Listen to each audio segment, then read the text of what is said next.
টাকা দিয়ে ফেতরা দিলে ফেতরা হবে না, এটা চূড়ান্ত। খাবার দিতে হবে, খাবার ছাড়া অন্য কিছু দিলে চলবে না। ফিতরা দিবেন আপনারা খাদ্য বস্তু দ্বারা একসা। ফিতরা টাকা দিয়ে না, খাদ্য দিয়ে আদায় করতে হবে। এটা টাকা দিয়ে যদি আদায় করা যেত তাহলে নবীজি নিজেও টাকা দিয়ে আদায় করতেন। ফিতরা যদি টাকার হিসাবে দেওয়া হয় সেটা কি বৈধ হবে? ফিতরা খাদ্যের হিসেবেই হবে। এ ব্যাপারে সবাই একমত যে এটা হবে খাবার, অন্য কিছু দিতে পারবেন না, টাকা দিতে পারবেন না। খাবার দিয়ে আদায় করতে বলা হয়েছে।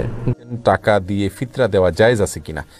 সাদাকাতুল ফিতরের হুকুম সম্পর্কে প্রশ্নটি, যে সাদাকাতুল ফিতরের হুকুম কি, টাকা দিয়ে ফিতরা জায়েজ আছে কিনা। বর্তমানে এই বিষয়ে অনেক মৌলবী বিভ্রান্তি ছড়াচ্ছেন। এইভাবে প্রশ্নটি এসেছে আমাদের কাছে। শেখ আপনার কাছে জানতে চেয়েছেন। ফিতরা একমাত্র খাদ্য দিয়ে দিতে হবে, অন্য কিছু দিয়ে ফিতরা দিলে আদায় হবে না, বরং গুনাহ হবে। এটা